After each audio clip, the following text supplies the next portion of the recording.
여러분, 하나님은 거룩한 분입니다. 우리가 이미 잘 알고 있습니다. 그래서 하나님 그 본성 자체가 되는 이 거룩함은 오염되거나 더러워지지 않습니다. 하나님 그 자체이시기 때문입니다. 그런데 거룩하게 여겨지게 된 물건이나 혹은 사람은 오염이 됩니다. 이게 무슨 말인가 하니 설명을 드립니다. 일단은 깨끗한 것도 시간이 지나면 더러워지는 것과 같은 이치라고 보시면 되는데요. 이 개념을 잘 보여주는 것이 구약의 정결 예식입니다. 이게 무슨 말인가 하니 부정한 것에 접촉이 되면은 그 접촉한 사람도 부정해지기 때문에 정결 예식을 통해서 다시 깨끗해지도록 하는 것이에요. 그러니까 질문 하나 드려봅니다. 그러면 거룩한 것과 거룩하지 않은 것이 접촉하면 어떻게 될까요? 거룩하지 않은 것이 거룩해질까요? 거룩한 것이 거룩해지지 않을까요? 거룩한 것이 거룩해지지 않게 됩니다. 이것이 성경 전체에 흐르는 원리 중에 하나입니다. 여러분, 대속죄일 아시죠? 대속죄일에 무슨 일이 일어납니까? 선택된 대제사장이 그날만 지성소 안으로 들어갑니다. 이 대속죄일에 선택된 대제사장이 하는 일이 크게 두 가지인데요. 첫째는 우리가 잘 알고 있습니다. 뭐냐면 이스라엘 전체의 죄를 속죄, 용서해 깨끗하게 하는 일을 대제사장이 이날 하는 겁니다. 근데 우리에게 좀 잘 알려지지 않은 또 다른 기능이 있는데요. 무엇인고 하니 이 대속죄일에 성전에 여러 가지 기물들이 있죠. 이 성전, 특별히 지성소 안에 언약궤조차도 청결하게 하는 개념이 들어있습니다. 비록 하나님이 거하시는 곳이긴 하지만 하나님을 예배드리기 위해서 거룩하게 따로 구별된 그런 물건들이긴 하지만 시간이 지나면 거룩하지 않은 것에 오염된다라고 여겨져서 이 대속죄일에 대제사장이 피를 뿌려서 청결하게 하는 개념도 여기에 들어 있는 겁니다. 요건 잘 알려지지 않은 내용일 거예요. 저는 차 좋아해요. 먹는 차 말고 타는 차 좋아하거든요. 새 차를 정말 좋아합니다. 새 차 특유의 냄새 있잖아요. 확 냄새 되게 좋아합니다. 근데 처음에 새 차 사서 이 냄새 너무 좋아서 타는데 한 몇 년 지나면 이제 서서히 없어집니다. 그죠? 이 냄새, 그죠? 예. 새 차 냄새 없어지고 여름 몇 번 지나면 어떤 냄새 납니까? 곰팡이 냄새 막 나기 시작하고요. 바깥쪽은 이것저것 찍히기도 하고 흘리기도 하고 그럽니다. 깨끗했던 시트도 어느샌가 막 얼룩이면 묻어 있습니다. 콜라 먹다가 흘리기도 하고 커피 먹다가 흘리기도 하고 그렇게 됩니다. 그리스도인의 영성이라는 것도요, 이와 마찬가지라는 겁니다. 우리가요, 예수님을 처음 믿었을 그때 그 감격, 그 은혜, 그 기쁨, 그때 그 결단, 시간이 지난다고 해서 자동적으로 더 깊어지거나 더 성숙해지거나 하지 않습니다. 제가 경험상 보니까 많은 경우에 그렇습니다. 왜냐하면요, 거듭난 우리의 정결한 마음과 우리의 영성은요, 시간이 흐르면서 이 세상에 같이 살아가면서 자꾸 오염되고 때가 묻기 때문입니다. 그래서 우리 그리스도인은 이러면 안 됩니다. 시간아 흘러가라, 에라이 모르겠다 라고 하면 안 되는 겁니다. 그렇게 되면, 그렇게 가만히 있으면 답이 없는 인생이 되는 겁니다. 계속 내 영성은 자꾸 바닥을 기게 된다는 거예요. 오늘 창세기 34장, 35장, 오늘 우리는요 34장과 35장을 다 볼 텐데요, 여기에 야곱의 가족이 세겜이라는 곳에서 아주 비극적인 사건을 겪습니다. 이 사건이 바로 이 컨셉을 그대로 잘 보여준다라고 할 수 있습니다. 이 야곱이 세겜에서 겪은 이 비극적인 사건은요, 일단 1차적으로는요 가나안 사람들의 그 악함을 고발하는 내용이에요. 출애굽 이스라엘 백성은 곧 가나안 땅에 들어가야 할 이 사람들에게 야, 너희들이 맞닥뜨릴 가나안의 사람들이 바로 이와 같은 사람이야 라는 것을 이미 알려주는 그런 이야기이긴 합니다만, 또 한편 이 사건을 잘 들여다보면요, 야곱 가족이 세겜에 지내는 동안에 그들이 얼마나 많이 죄에 오염되었는가를 볼 수 있는 대목이 있다는 거예요. 여러분, 이 말 있습니다. 10년이면 강산도 변한다. 저는 오늘 이 본문 창세기 34장, 35장을 쭉 보면서 이 문구를 좀 바꾸고 싶더라고요. 10년이면 영성도 변하더라. 제가 영성도 변한다라고 문구를 바꿀 때는 사실 긍정적인 의미는 사실 아닙니다. 10년이면 영성이 많이 오염되더라, 이것을 뜻하고 싶어서 이렇게 문구를 바꿨습니다. 왜냐하면요, 우리 믿음이라고 하는 것, 우리의 신앙이라고 하는 것, 우리 영성이라고 하는 것은요, 시간이 흘러간다고 해서 자동적으로 막 같이 정비례해서 좋아지지 않는다라는 겁니다. 우리 본문 한번 살펴볼까요? 야곱은 에서와 아주 극적으로 화해합니다. 그런데 이 극적인 이 화해 직전에 하나님은요, 야곱 인생에 아주 집중적으로 개입하십니다. 그리고 자기 자신을 계속해서 드러내 보여주십니다. 한번 생각해 보세요. 라반을 떠날 때에, 하란을 떠날 때에 하나님은 어떻게 합니까? 오히려 야곱이 라반을 막 꾸짖게 그 상황을 만들어 가십니다. 기억나시죠? 예. 또 가나안을 향해 가는 도중에 하나님은요, 하나님의 군대를 보내주십니다. 야, 내가 너와 함께 있는 거야. 또 에서를 만나기 직전에는 하나님이요, 야곱으로 하여금 특히 그 언약의 근거에서 막 기도하게 하세요. 막 기도하게 하십니다. 마지막은 이겁니다.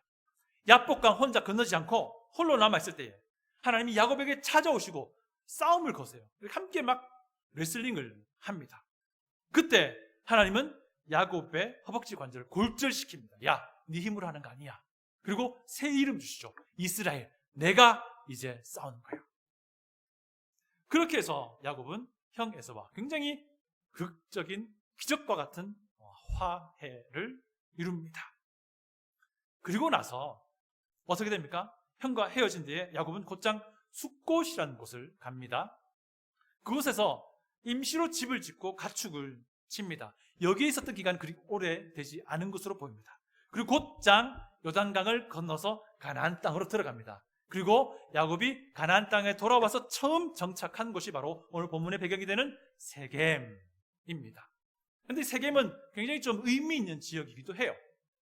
아브라함, 자기 할아버지 아브라함이 가나안에 처음 와서 하나님께 단을 쌓고 예배드린 곳이 바로 세겜이긴 했습니다.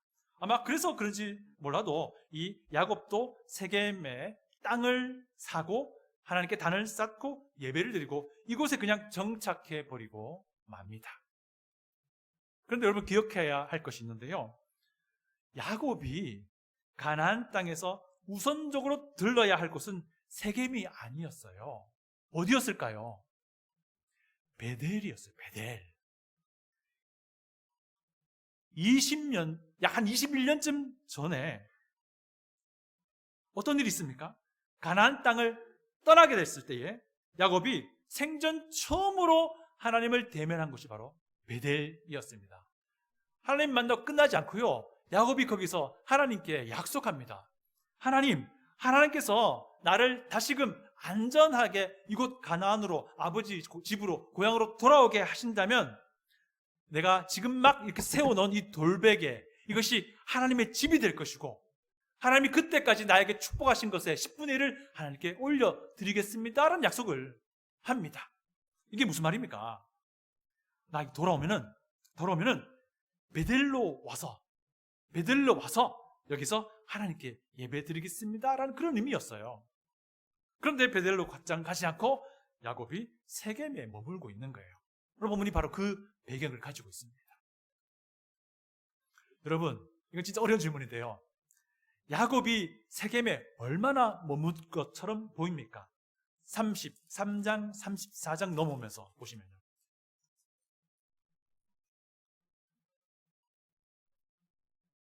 별로 안 돼 보이죠?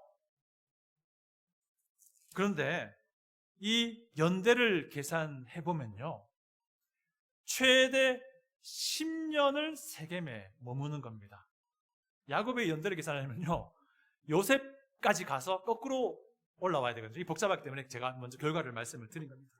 그래서 오늘 이 본문은요, 야곱의 이 10년 세겜살이, 최대 10년 세겜살이의 마지막 결말 부분인 거예요. 그러니까 33장하고 34장 사이에 최대 10년이라는 시간차가 있다는 거예요. 과연 10년간 야곱과 그의 가족의 영성에는 어떤 변화가 일어났을까? 요걸 좀 우리가 살펴봅니다.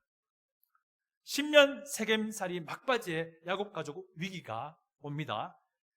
딸 디나가 세겜의 딸들을 보려고 외출했다라고 성경은 말합니다. 이 말이 무슨 말인가 하니, 디나가 세겜의 문화에 관심을 가지고 있다라는 것을 은연중에 드러내주는 표현입니다. 근데 문제가 발생하죠. 그 세겜 지역에 세겜이라는 왕자가 있었습니다. 그가 디나를 겁탈해버리고 마는 겁니다. 이 본문을 쭉 보면요, 아마 우리가 이렇게 추정할 수 있습니다. 이 세겜이라는 왕자가 평소에 디나를 알고 디나를 연모했던 것 같아요. 그런데 디나는 별로 관심이 없었던 것 같아요. 그래서 디나를 겁탈하고 그거 구실 삼아서 자기 아내로 맞아들일 그런 생각이었던 것으로 추정이 됩니다. 정말 야비하죠. 정말 해서는 안 될 짓을 한 겁니다. 이 부분 또한 무엇을 보여주냐면요, 이 세겜 문화가 어떤 것인지 보여줍니다. 힘의 논리가 그대로 작동되는 곳이 바로 세겜 문화였던 것입니다. 이런 곳에서 야곱이 10년을 사는 거예요. 그래서 세겜의 아버지 하몰이라는 사람이 자기 아들 세겜과 디나를 결혼시키기로 작정합니다. 한편 디나가 세겜에게 겁탈당하고 세겜의 집에 지금 있다라는 소식이 야곱에게도 전해집니다. 그런데 야곱의 반응이 좀 시덥지 않아요. 아무 반응을 하지 않습니다. 그 이유는 나옵니다.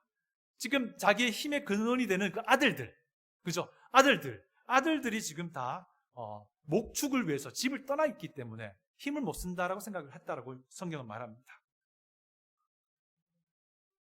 결국 결혼을 추진하기 위해서 하몰은 아들 세겜을 데리고 야곱의 집에 옵니다.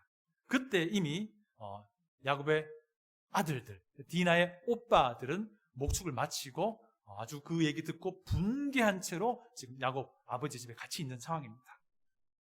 그들이 만났을 때에 하몰이 이런 제안을 하죠. 야, 이 일 때문에 우리 서로 다투지 말자. 대신에 이참에 서로 통혼하자. 서로를 같이 결혼하자. 우리의 딸들 너에게 주고 너희의 딸 우리에게 주라. 이렇게 결혼을 하자. 그리고 같이 거래하자. 그리고는 너희들이 이곳에 머물면서 우리의 것들 중에서 너희의 좋은 유산들을 많이 삼아라. 재산을 좀 불려라. 라고 제안을 합니다.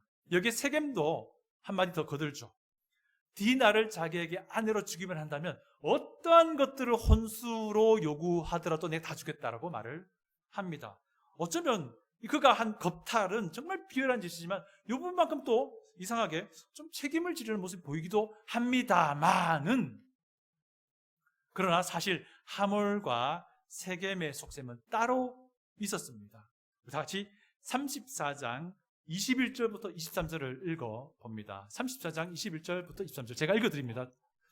이 사람들은 우리와 친목하고 이 땅은 넓어 그들을 용납할 만하니 그들이 여기서 거주하며 매매하게 하고 우리가 그들의 딸들을 아내로 데려오고 우리 딸들도 그들에게 주자. 그러나 우리 중에 모든 남자가 그들이 할례를 받은 같이 할례를 받아야 그 사람들이 우리와 함께 거주하며 한 민족 되기를 허락할 것이라. 그러면 그들의 가축과 재산과 그들의 모든 짐승이 우리의 소유가 되지 않겠느냐.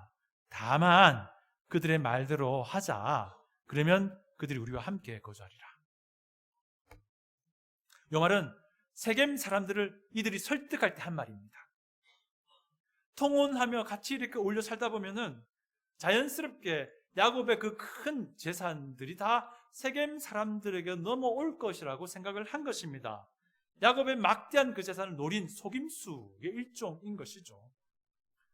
야곱 가족은 대가족이긴 합니다. 그렇지만 세겜 사람들의 숫자에 비하면 사실 아무것도 아닌 것이죠. 그래서 만약에 혹 세겜 사람들이 마음만 먹으면요, 강제로 야곱의 재산도 빼앗을 수 있는 그런 상황이었던 겁니다. 야곱과 그의 아들 앞에서는 세겜의 것을 취해서 여러분들의 기업을, 당신들의 기업을 늘리라고 말하면서도 뒤에서는 그들의 재산을 삼키려는 의도를 이들이 가지고 있었던 거예요. 이것 또한 세겜의 문화가 어떤 것인지를 잘 보여줍니다. 속임수가 문제가 안 되는 그런 문화였다는 거예요. 이런 곳에서 야곱 가족이 몇 년? 최대 10년을 살았던 것입니다. 그런데 야곱의 아들들은 어떻습니까? 뛰는 놈 위에 나는 놈 있다고 더 심해요. 하몰과 세겜의 요청을 들어주는 조건으로 할례를 제시합니다. 할례가 무엇인지 아시죠? 야곱의 아들들은요, 할례가 하나님의 언약 백성의 정체성을 상징한다는 것 이들이 알고는 있었습니다. 그래서 이들은 이런 논리를 펴니다. 할례 받지 않은 사람들에게 언약 백성의 딸을 내어줄 수 없다라고 논리를 펴죠. 그런데 그들은 이 할례의 의미를 잘 알면서도 이 할례를 올바로 적용하지는 않습니다. 할례를 받는다고 해서 그것이 이방인들이 정말 여호와 하나님을 섬기는 사람으로 바뀌어지는 것은 아니거든요. 그 부분은 빠져 있는 거예요. 이들의 제안 안에는. 무엇보다도요, 정말 어처구니 없는 일은 할례를 조건으로 제시한 것은요, 이 세겜 사람들을 속이기 위한 수단이었다는 거예요. 이게 말이 됩니까? 할례는 언약 백성의 정체성을 확인해주는 상징적인 뜻이 있는 것이고요, 특별히 하나님이 직접 명령하신 것인데, 그런데 야곱의 아들들은요, 이 할례를 사용해가지고 수단으로 삼아서 세계 사람들을 등쳐먹으려고 하고 있는 상황에까지 이르렀다라는 것을 우리에게 알려주는 것입니다. 이것이 세겜살이 10년의 마지막 모습이라는 거예요. 결국 이 일이 어떻게 흘러갑니까? 세겜 사람들이 할례를 받습니다. 재산에 눈이 어두워서 3일째 된 날 굉장히 아파서 남자들이 움직이지 못할 그때에 시므온과 레위가 날선 칼을 들고 세겜에 쳐들어가 싹 다 남자들 죽입니다. 그리고 그 직후에 나머지 형제들도 세겜에 쳐들어와서는 여인들과 아이들과 그들의 재산을 다 모조리 약탈해 갑니다. 야곱의 아들들은요, 세겜의 사람들보다 더 심각하게 악한 모습을 보여주고 있는 겁니다. 한편 아버지 야곱도 참 이해가 안 됩니다. 아들들이 돌아온 뒤에도요, 야곱의 태도는 변하지가 않아요.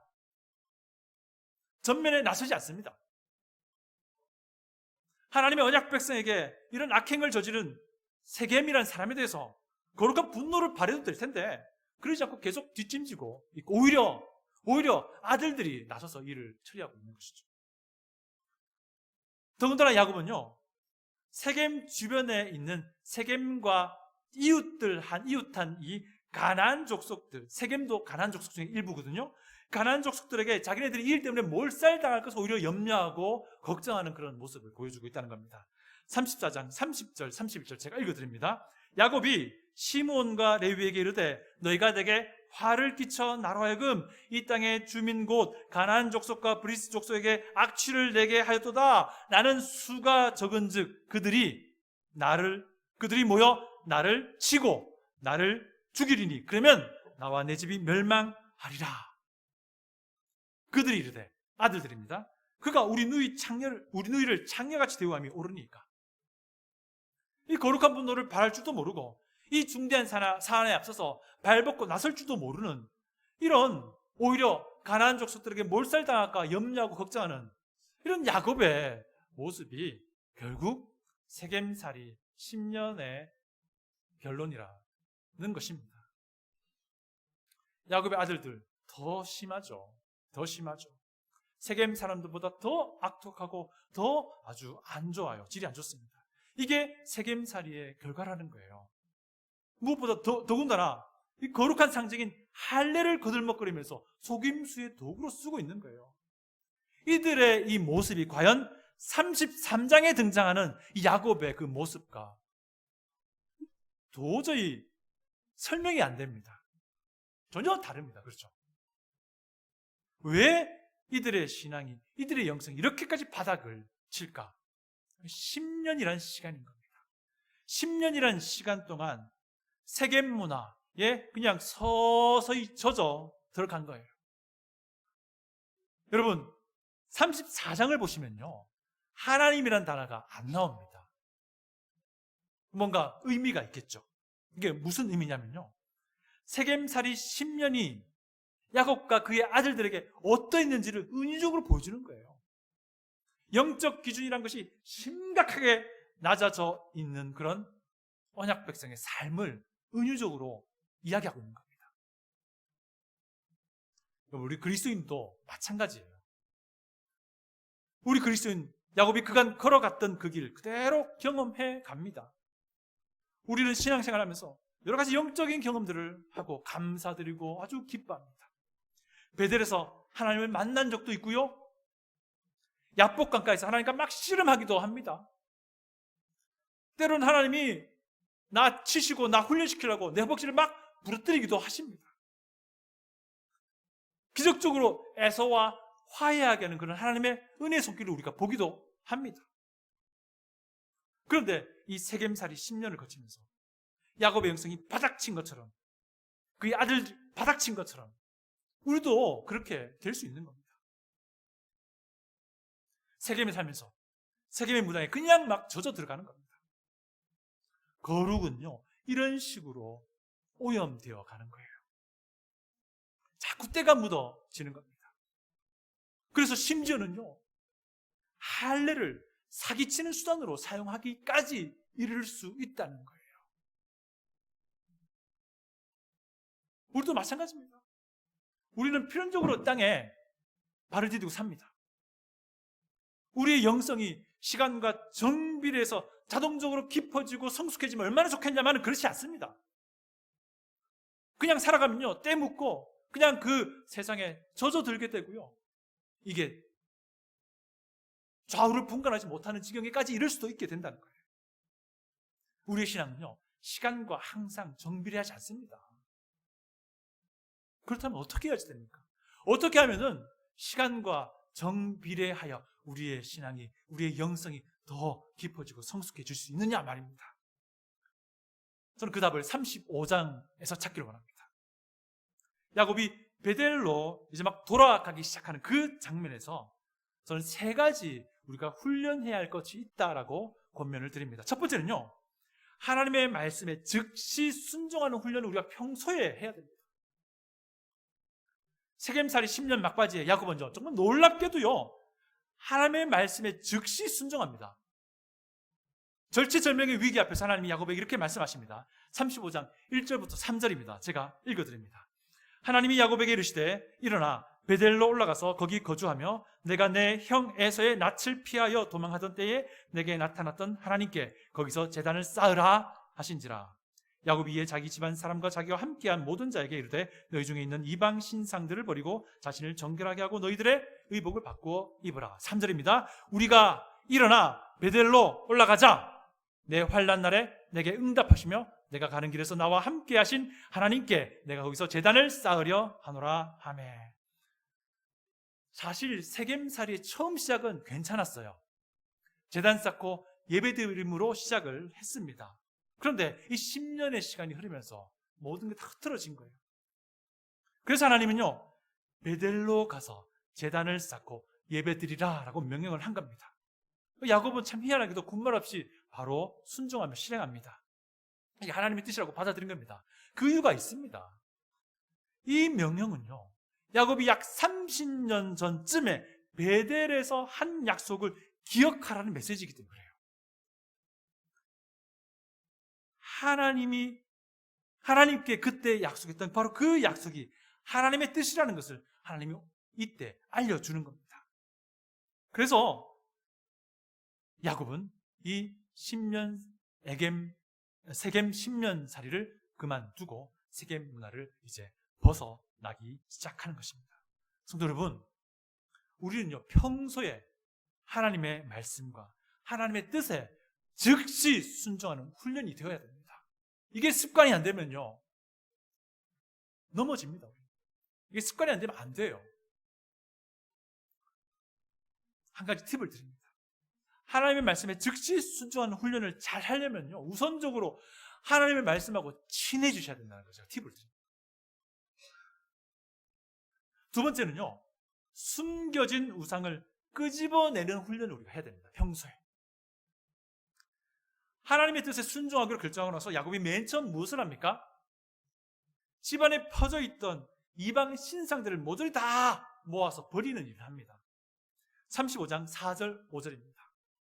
그들이 자기 손에 있는 모든 이방 신상들과 자기 귀에 있는 귀고리들을 야곱에게 주는지라. 야곱이 그것들을 세겜 근처 상수리 나무 아래에 묻고 그들이 떠났으나 하나님이 그 사면 고울들로 크게 두려워하게 하셨으므로 야곱의 아들들을 추격하는 자가 없었더라. 야곱의 가족들과 야곱의 일꾼들은요, 그동안 숨겨놓았던 이방 신상들과 그것과 연관된 장신구들을 다 끄집어냅니다. 여러분, 이런 것들이 다 어디서 왔을까요?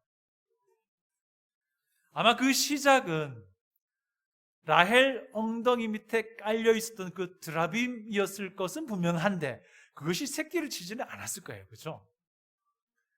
세겜살이, 10년 세겜살이 동안에 세겜의 문화와 세겜의 종교에서부터 몰래 야곱 가족 안으로 들어오게 된 것들입니다. 그동안 감추어 놓고 드러내놓지 않았던 것이 이번에 다 드러나게 된 겁니다. 여러분, 우리는요, 평소에 내 안에 숨겨진 우상을 끄집어내는 훈련을 해야 됩니다. 우리는요, 야곱 당시 이 사람들이 가지고 있었던 눈에 보이는 것 같은 신상은 우리가 가지고 있지 않을 거예요. 혹 그런 거 가지고 계신 분 제게 반납하십시오. 그런데 우리는요, 눈에 보이지 않는 신상들이 너무 많이 있는 겁니다. 하나님의 말씀에 반대되는 모든 것들이 다 신상들인 거예요. 하나님의 뜻을 거스르게 만드는 것, 그 모든 것들이 다 우상들이고 신상인 거예요. 하나님을 더 사랑하게 하지 못하게 하는 그 모든 것들이 다 신상들이잖아요. 우리는요, 평소에 이런 것들을 끄집어내는 훈련이 되어야 한다는 겁니다. 세 번째, 마지막은요, 첫사랑을 기억하는 훈련을 해야 한다는 겁니다. 야곱이 생애 최초로 언약의 하나님을 개인적으로 대면한 것이 30년 전 베델이었습니다. 그때 거기에서 할아버지 아브라함의 하나님, 아버지 이삭의 하나님이 야곱 자기의 하나님이 되었습니다. 35장 7절 제가 읽어드립니다. 그가 거기서 제단을 쌓고 그곳을 엘베델이라 불렀으니 이는 그의 형의 낯을 피할 때에 하나님이 거기서 그에게 나타나셨음이더라. 야곱은요, 베델로 돌아가라는 하나님의 명령이 주는 의미를 충분히 알고 있었습니다. 그건요, 30년 전 과거로 돌아가 거기에 스톡되어 있어라, 매여 있어라 라는 그런 말이 아닙니다. 30년 전에 그렇게 역사하셨던 그 하나님과 동일한 그 하나님께 지금 나아가야 한다라는 것을 야곱은 알고 있는 겁니다. 30년 전에 역사하셨던 그 하나님과 동일한 하나님을 지금도 여전히 사랑하며 여전히 섬기며 여전히 신뢰해야 한다라는 그 메시지를 야곱은 알고 있었던 거예요. 과거 어느 한 시점에 멈추어 서 있으라는 그런 말이 아닙니다. 신앙은요, 현재 진행형입니다. 다만 첫사랑의 그 하나님을 기억하고 그 하나님을 지금도 신뢰하며 나아가라는 거예요. 지금으로 치자면, 우리로 치자면 우리 각자가 예수님을 내 구주로 믿게 된 바로 그때 그 감격과 기쁨과 감사라는 거예요. 그거 기억해 보라는 겁니다. 그 구원의 은혜 주신 하나님께 지금도 나아가라, 이 메시지인 것이죠. 마음이 하나님께도 있고 마음이 세상에도 있고 그렇게 둘로 나누어져 있는 그 자리를 벗어나 오롯이 하나님께, 오롯이 내 구주 예수님께 마음을 올려드리는 그 자리로 나아가라 라는 그런 메시지인 것이죠. 우리가 하나님의 자녀가 되어서 하나님께 내 삶을 다 드리겠습니다라고 그렇게 결단했던 바로 그 결단의 자리로 다시 돌아가라라는 것이죠.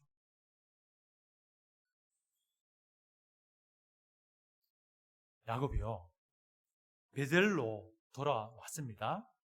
그런데 그제서야 하나님이요 이렇게 평가합니다. 야곱이 밧단 아람, 하란이죠. 하란에서 가나안으로 돌아왔다라고 그제서야 하나님이 결론 내려주세요. 사실은 10년 전에 가나안으로 들어왔는데도 불구하고 말이죠. 35장 9절을 제가 읽어드립니다. 35장 9절입니다. 야곱이 밧단 아람에서 돌아오매 하나님이 다시 야곱에게 나타나사 그에게 복을 주시고, 이렇게 첫사랑 기억하고 회복하고자 했던 야곱에게 하나님은요 최종적으로 아브라함 언약을 다시 확인해 주면서 이 이야기가 훈훈하게 마무리가 됩니다. 그것이 35장 8절부터 15절의 이야기예요. 여러분, 우리는요 세상에 발을 디디며 사는 이상 우리의 영성, 우리의 믿음, 우리의 그 순결함은요 오염되게 되어 있습니다. 그리고 우리의 영성은 안타깝게도 시간과 정비례하지 않습니다. 그래서 가만히 있으면요 우리의 신앙은 나도 모르는 사이에 내가 눈치채지도 못하고 그냥 하락의 길을 걷게 되어 있다는 겁니다. 그래서 우리 세 가지를 꼭 훈련할 수 있기를 부탁드립니다. 첫째는요 하나님의 말씀과 하나님 뜻에 즉시 순종하는 훈련이라는 겁니다. 그런데요 이 훈련하려면 우선적으로 말씀과 친해지셔야 돼요. 말씀과. 두 번째는요 내 안에 숨겨진 우상을 끄집어내는 훈련을 평소에 해야 한다는 겁니다. 세 번째는요 첫사랑을 기억하고 그리로 돌아가는 훈련이 우리에게 계속 매일매일 되어야 한다라는 것입니다. 이게 과거의 얽매이라는 말 아닌 거 아시죠? 우리가 예수님을 구주로 믿었을 그때의 그 감격과 기쁨과 감사와 결단을 회복하라는 것입니다. 이런 것들이 훈련될 때에 우리의 신앙은요 이 세상에 내던져진다 할지라도 오염되지 않게 된다는 겁니다. 그런데요 이 훈련은요 여러분 혼자서는 감당 못합니다. 우리 각자 혼자서는요 이 훈련 못합니다. 왜 그렇습니까? 내 안에 숨겨져 있는 그 우상 신상을요 나는 못 봐요. 잘 못 봅니다. 그렇지만 옆에 있는 분 한번 보실래요? 옆에 있는 분들 한번 보세요. 그렇지만요 여러분을 그렇게 사랑해 주시는 여러분의 그 옆에 있는 지체는요 여러분 안에 무슨 신상들이 있는지를 객관적으로 봐줄 수 있어요. 왜? 여러분을 사랑하는 여러분의 지체이기 때문에 그렇습니다. 내 스스로는요 내가 하나님의 말씀에 지금 즉시 순종하고 있는지 하나님의 뜻 안에 있으려고 하는 건지 아닌지 제대로 판단 못해요.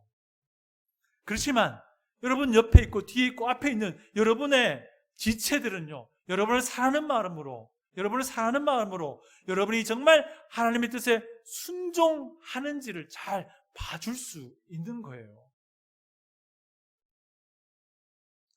첫사랑을 기억하고 그리로 달려가는 훈련 혼자 해도 이건 정말 좋습니다. 그런데요 이 훈련요 내 옆에 나를 사랑하는 지체와 함께 한다면 그 기쁨과 감격은요 훨씬 더 커질 겁니다. 왜 그럴까요? 내 옆에 있는 그 지체, 나를 그리스도 안에서 사랑해주는 그 지체는요 그 누구보다도 나의 그 첫사랑의 감격과 기쁨에 관심을 가지고 있기 때문입니다. 그렇지 않습니까? 그래서 그 첫사랑 이야기 서로 나누면서 함께 울어주고 함께 기뻐해 줄 사람인 거예요. 그들이 여러분 옆에 여러분 서로 사랑하는 그 지체들이라는 거예요. 여러분 이쯤 되면 정말 지혜로운 여러분들은 분명히 이 생각하실 겁니다. 아 그렇구나. 그러면 이 세 가지 훈련을 어디에서? 여러분이 속한 목장에서 해야겠구나. 라는 생각을 분명히 하실 것입니다.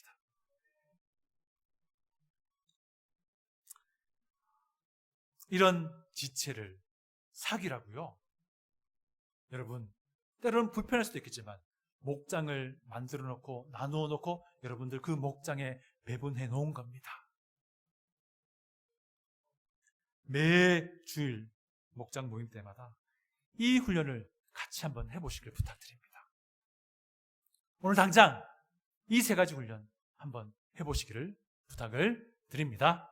다 같이 기도하겠습니다.